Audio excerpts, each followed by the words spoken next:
Hello everyone. आज मैं आप सबके सामने एक ऐसी स्टोरी लेकर के आया हूँ जिससे आपको बहुत ही कुछ सीखने को मिलेगा। चलिए कहानी को स्टार्ट करते हैं। हफीज़ नाम का एक किसान साउथ अफ्रीका में रहता था, जो कि बहुत ही खुश और संतुष्ट था। वह खुश इसीलिए था क्योंकि वह संतुष्ट था, और वह संतुष्ट इसीलिए था क्योंकि वह खुश था। एक दिन उनके पास एक अक्लमंद इंसान आता है और उनसे कहने लगता है कि हफीज़, अगर आपके पास एक अंगूठा जितना बड़ा अगर हीरा हो तो आप पूरे शहर को खरीद सकते हो, और अगर आपके पास अगर एक मुट्ठी बड़ा हीरा हो तो शायद आप पूरे देश को ही खरीद लो। इतना कहकर अक्लमंद इंसान वहां से चले जाता है। और उस रात हफीज को नींद नहीं आती है। सुबह जैसे ही होता है तो उनके जितने भी जमीन जायदाद वगैरह होते हैं उनको बेचने लगते हैं, और उनके परिवार में जो भी सामान वगैरह होते हैं उनका इंतजाम करके वो सुबह सुबह रवाना हो जाते हैं। कहाँ? हीरा खोजने के लिए। वो अपने पूरे शहर खोजता है, उन्हें हीरा नहीं मिलता। वो अपने पूरे अफ्रीका में खोजता है, वहां पर भी उन्हें नहीं मिलता। यहाँ तक कि उन्होंने यूरोप चले जाता है हीरा खोजने के लिए, वहां पर भी कोई हीरा नहीं मिलता उन्हें। और लास्ट में उन्होंने स्पेन जाते जाते उनका मतलब मानसिक रूप से और आर्थिक रूप से और शारीरिक रूप से इतना कमजोर हो चुके थे कि वो स्पेन में ही एक नदी में जाकर के खुदकुशी कर। अब कहानी दूसरी ओर आती है।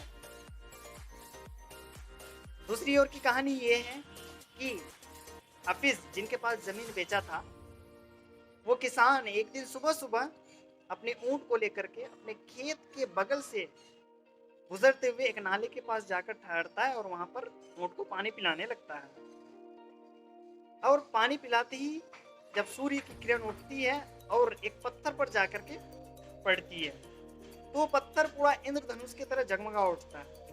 तो नए किसान जब उनको देखता है तो उन्हें बहुत अच्छा लगता है। वो पूरा मतलब रोमांचित हो जाते हैं कि चलो यार, इनको अपने बैठक में लेकर के चलेंगे और वहां पर सजा देंगे, बहुत ही खूबसूरत लगेगा। तो उन्होंने वही करा, पत्थर को उठा करके अपने बैठक पर लाया और वहां पर सजा दिया। उसी दिन दोपहर को अक्लमंद इंसान आता है और नए मालिक से पूछता है, क्या हाफिज लौट गए? इतना सुनते ही नए मालिक बोलता है कि आपने ऐसा सवाल क्यों पूछा?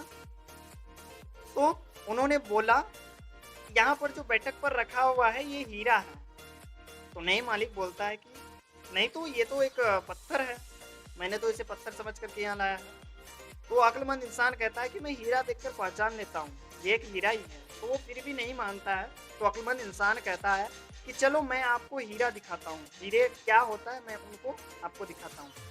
तो अक्लमंद इंसान उनसे कहता है, और वो जहाँ से उस पत्थर को उठा लाता है वहां लेकर के चलता है, और वहां से कुछ पत्थर उठा करके लाता है, और उसको जांचने परखने के बाद जो साबित होता है वो एक हीरा ही होता है। तो इस कहानी से हमें सीख क्या मिलती है? इस कहानी से हमें सीख ये मिलती है कि आपके पास अपॉर्चुनिटी है, आपके पास वो साधन है, लेकिन आप उसको समझ नहीं पा रहे हो, आप उसको मिस कर रहे हो।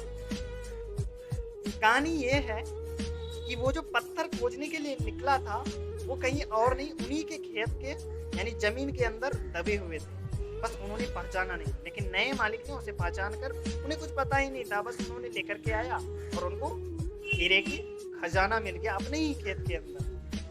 तो कहानी ये है, मॉरल ऑफ द स्टोरी, कि हमारे पास कोई भी अपॉर्चुनिटी आए तो हमें उन्हें मिस नहीं करना है, देखना है, समझना है। अगर स्टार्ट करना हो तो स्टार्ट करेंगे, नहीं तो कोई बात नहीं, लेकिन डायरेक्ट नो नहीं बोलेंगे। वही बात है ना कि हमको अपने खेत की हरी घास अच्छी नहीं लगती है, दूसरे के खेत की घास अच्छी लगती है। अगर आपके पास कोई अपॉर्चुनिटी आ रहा है, अगर कोई अच्छी चीज आ रहा है, तो आप उसे मिस ना करो, आप उसे ग्रैब करो, देखो अच्छे से और समझो। आज की कहानी यही थी। अगर आपके दिमाग में, आपके माइंड में अगर कुछ भी इस कहानी से रिलेटेड कुछ भी चल रहा हो तो आप कमेंट में मुझे बता सकते हैं। Thank you so much.